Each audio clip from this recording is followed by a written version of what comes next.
အများစုက Bitcoin အကြောင်းကိုတော့သိကြပါတယ်။ဒါပေမဲ့ Bitcoin နဲ့မတူတဲ့ Ethereum အကြောင်းကိုတော့လူသိနေပါတယ်။ Ethereum ဆိုတာ crypto သက်ပဲမဟုတ်ပါဘူး။ဘာလို့လဲဆိုတော့ Ethereum က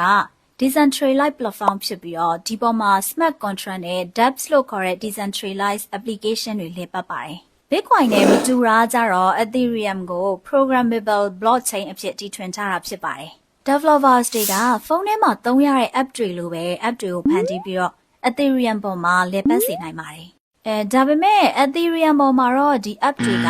ကြားခံလူ sensor ဒါမှမဟုတ် downtime တွေမရှိဘဲနဲ့လည်ပတ်နိုင်ပါတယ်။ Bitcoin ကို digital ရွှေလို့တင်စားကြပြီးတော့ store of value နဲ့ငွေလွှဲပြောင်းမှုအတွက်အဓိကအသုံးပြုကြပါတယ်။တစ်ဖက်မှာတော့ Ethereum ကို decentralized world computer လို့ပြောလို့ရပါတယ်။ကုတ်ကို run ပြီးတော့ data သိုလှောင်ပေးခြင်းအပြင် NFT,